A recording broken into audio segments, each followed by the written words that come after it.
우리 함께 사도신경으로 신앙 고백하시겠습니다. 나는 전능하신 아버지 하나님 전지의 창조주를 믿습니다.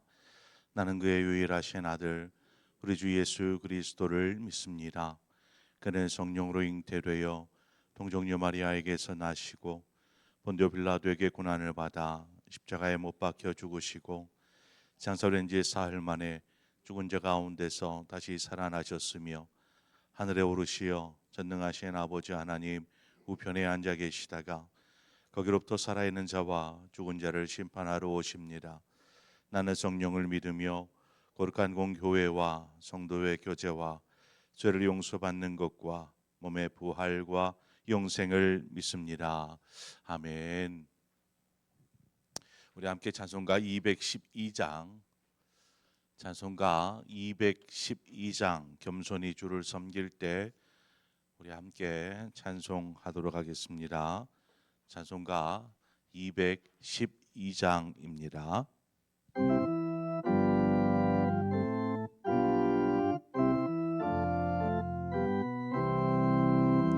겸손히 주를 섬길 때 괴로운 일이 많으나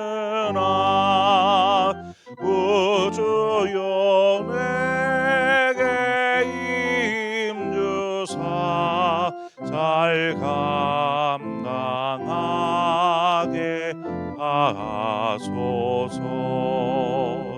인자한 말을 가지고 사람을 감화시키며 갈 길을 잃은 머리를 잘 인도하게 하소서. 구주의 귀한 인내를 깨달아 알게 하시고 굳건한 믿음 주셔서 늘 승리하게 하소서. 장래의 영광 비추사 소망이 되게 하시며 구주와 함께 살면서 참 평강 얻게 하소서.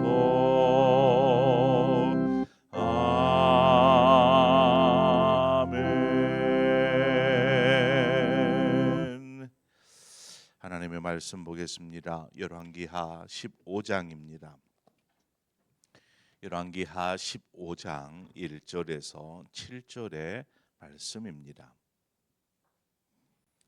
열왕기하 15장 1절에서 7절의 말씀을 한 절씩 교독해서 보도록 하겠습니다.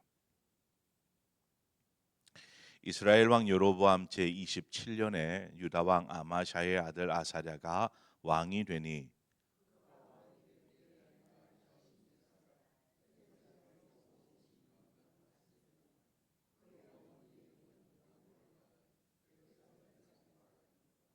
아사랴가 그의 아버지 아마샤의 모든 행위대로 여호와 보시기에 정직히 행하였으나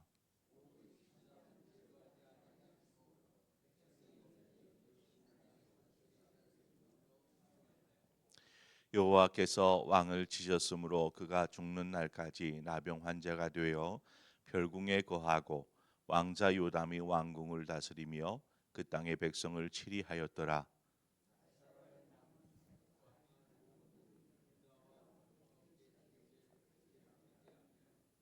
함께 읽습니다. 아사랴가 그의 조상들과 함께 잠에 다윗성에 그의 조상들과 함께 장사되고 그의 아들 요담이 대신하여 왕이 되니라. 아멘.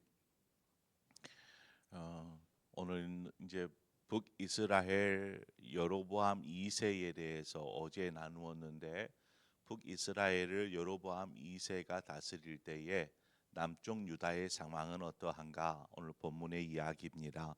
남쪽 유다의 상황은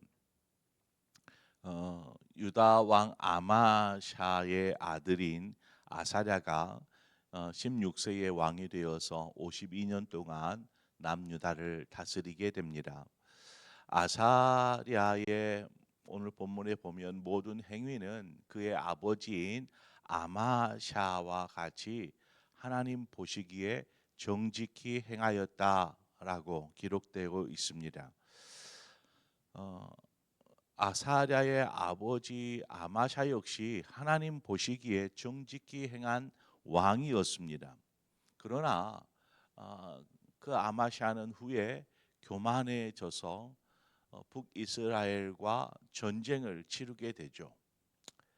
북이스라엘 요시아 왕과 전쟁을 치르고 요아스 왕과 전쟁을 치르고 이 전쟁에서 패하여서 포로로 끌려갑니다. 붙잡혀 갑니다. 그래서 후에 다시 예루살렘으로 돌아오지만 이제 왕이 붙잡혀 감으로 왕의 부재 가운데 놔둘 수가 없어서 그의 아들인 아사랴가 남유다의 왕이 되어서 다스리게 됩니다. 그러나 그 붙잡혀 갔던 아마샤가 훗날에 다시 예루살렘으로 돌아오므로 왕이 두 사람이 되어 버린 상황이죠. 아버지와 아들이 둘 다 기름 부음을 받아 왕이 되어 있는 상황입니다. 그래서 함께 나라를 다스리게 됩니다. 여러분 생각해 보세요. 아버지와 아들이 함께 나라를 다스린다. 그러면 누구의 권세가 더 강하다라고 말할 수 있겠습니까? 당연하겠지요. 아들 16세야 왕이 된 그 아사랴가 아무리 큰 소리를 낸들 아버지의 한마디면 그냥 이렇게 조용해질 수밖에 없는 그런 상황이지 않았을까 저는 생각해 봅니다. 그래서 아버지 아마샤가 이끄는 대로 아사랴는 그냥 따라가는 것이죠. 그런데 그렇게 두 사람이 함께 왕으로서 나라를 다스린 지가 15년이 되어서 이제 그 아버지 아마샤는 반역을 당해서 죽게 됩니다. 이제 두 사람이 나라를 다스리다 보니까 남유다는 혼란을 겪을 수밖에 없는 것이죠. 리더가 두 명이다 보니까 누구는 이쪽 편에, 누구는 아들 편에. 특별히 그 아버지 아마샤가 후에는 교만하여져서 이렇게 행하는 모습들을 우리가 보지 않았습니까? 그러니까 아들 아사랴 편에 서는 신하들, 또 여전히 힘이 세니까 아마샤 편에 있는 신하들, 이런 혼란한 정국이 계속되었을 것이 분명합니다. 그런데 아버지 아마샤가 그렇게 반역으로 죽임을 당하고 이제 드디어 아사랴가 홀로 나라를 다스리는 왕이 됐습니다. 아사랴가 이제 52년 동안을 다스리게 되는데 그 다스리는 기간 동안에 이 혼란한 나라를 바로 잡아서 안정시킵니다.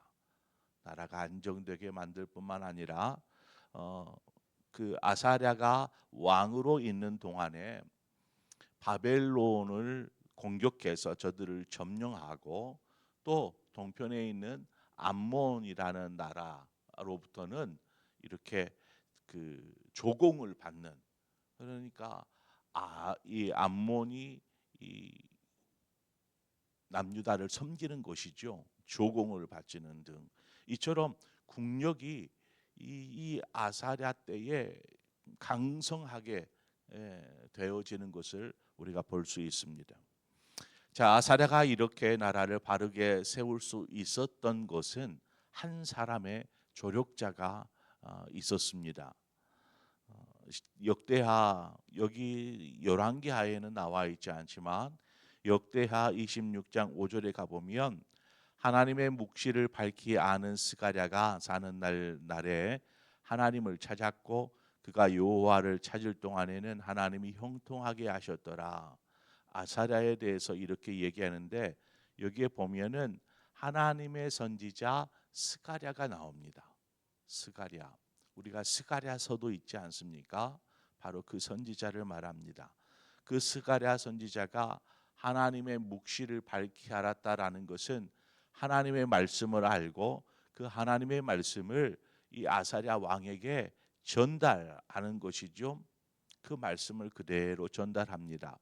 아사랴가 하나님의 선지자인 스가랴로부터 전해 들은 하나님의 말씀을 그대로 따라 순종합니다. 그 결과 하나님께서 아사랴를 형통케 하시죠. 그리고 나라는 점점 안정적인 것에서 떠나 이제는 강성하여지는 나라로 바뀌기 시작합니다. 여러분, 우리가 형통한 삶, 우리가 원하고 바라고 기도하는 부분이 그 부분이 아닐까 싶어요. 형통한 삶. 하나님, 제 삶이 형통케 되게 하여 주옵소서. 만약에 그러한 형통한 삶을 원하거든 하나님의 말씀 앞에 바로 서십시오. 하나님의 말씀 앞에. 뿐만 아니라 그 말씀 앞에 바로 선다라는 것은 그 말씀에 순종하는 삶을 사는 것입니다. 그 말씀이 내 상황, 내 생각, 뭐가 좀 다를지라도 내 생각 내려놓고 내 상황 속에서도 믿음으로 말씀을 붙잡고 나아가는 삶을 사는 것입니다. 그것이 바로 우리를 형통한 삶으로 이끄는 것이죠.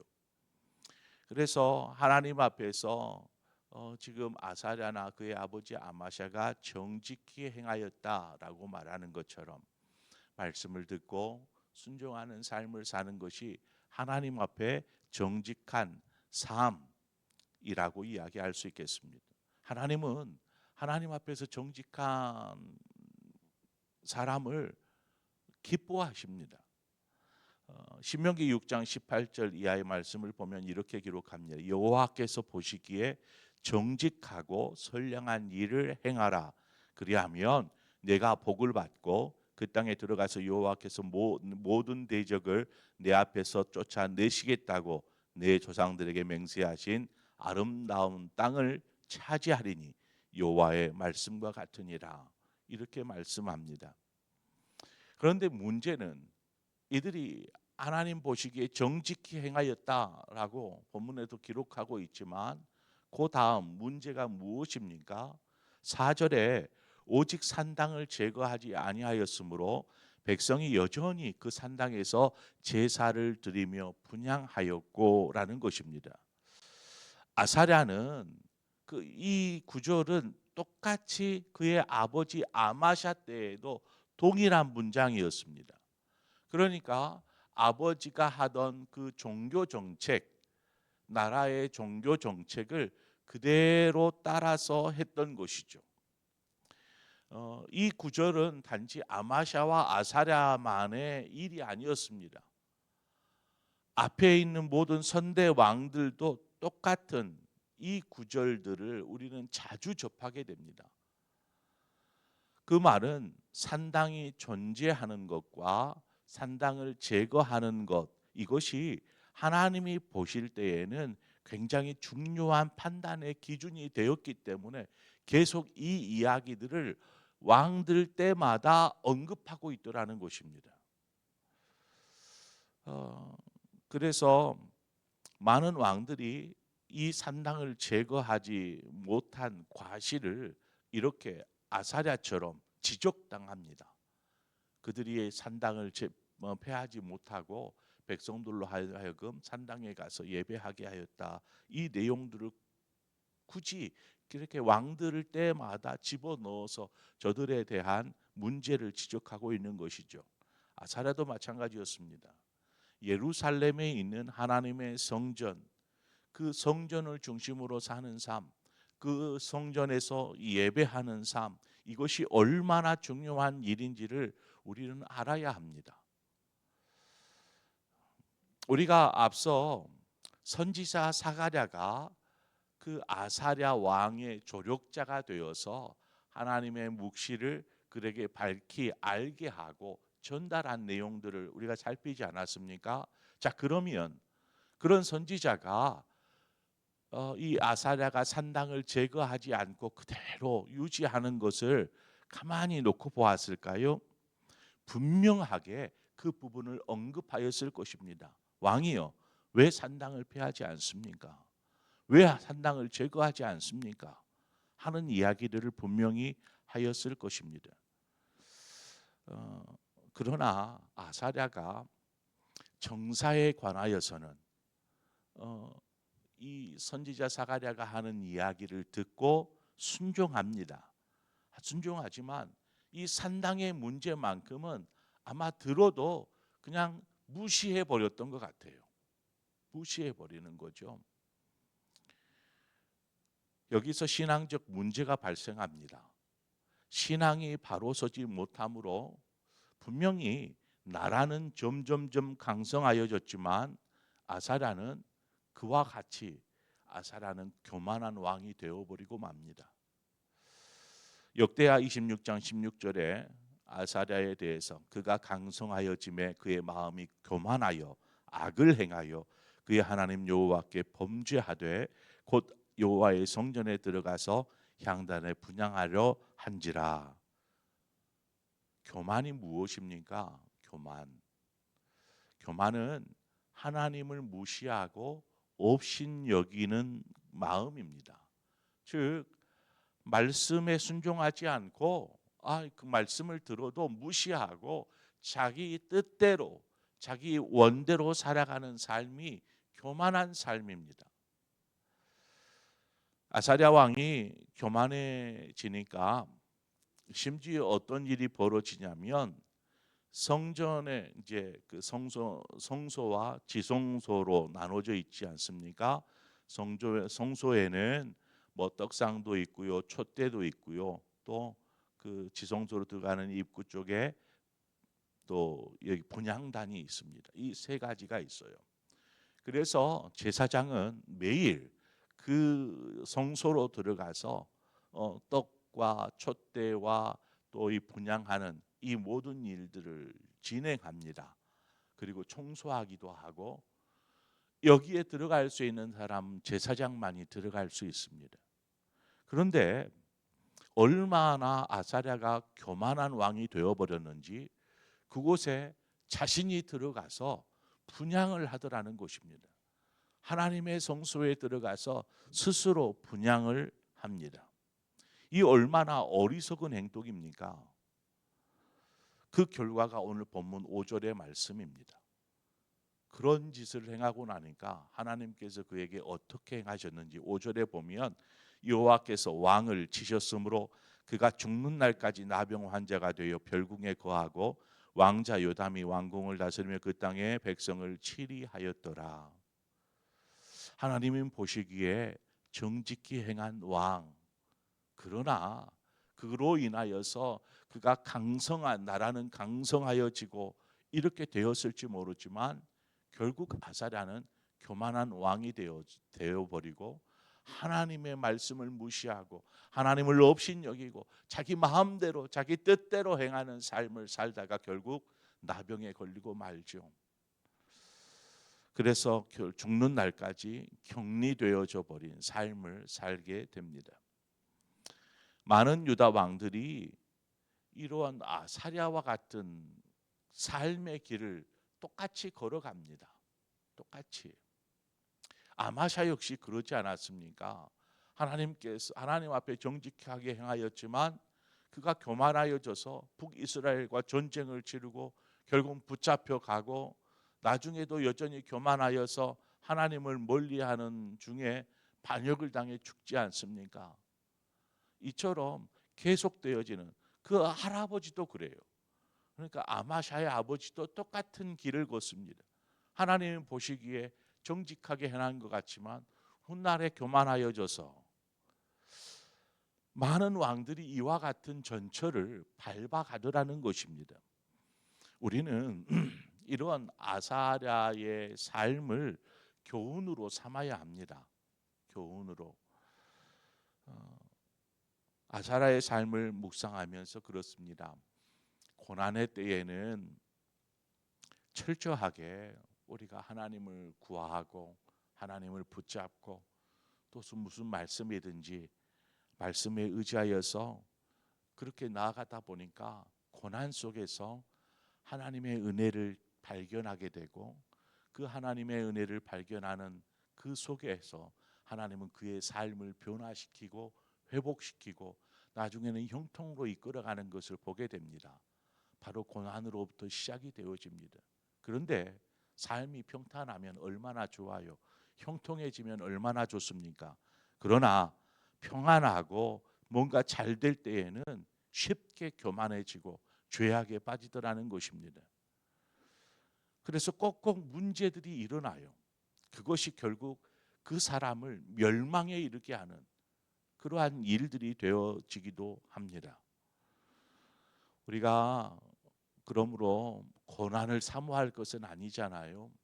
그렇지만 어떤 문제가 있어 고난과 어려움에 있든지 아니면 삶이 평온함 가운데 있든지 어떤 상황에서든지 한결같은 믿음으로 말씀에 순종하며 하나님 앞에 겸손히 서는 사람, 하나님께서 그 사람에게 하나님의 놀라운 은혜를 더하여 주실 줄 믿습니다. 바로 우리가 지금 아사랴의 삶을 통해서 교훈 삼고 하나님, 제가 어떤 상황에서도 변질되어지지 않는 변함없이 한결같이 믿음 안에 말씀에 순종하며 겸손히 우리의 삶을 살게 하여 주옵소서.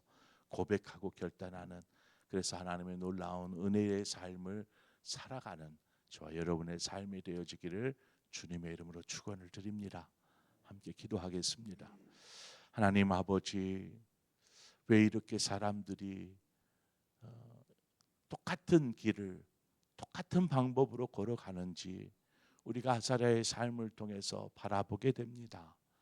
힘들고 어려울 때 하나님을 구하고 하나님을 찾고, 그래서 하나님께서 회복시키시고 다시금 강성케 하여 주셨을 그때에 얼마나 감사하고 기뻐했겠습니까?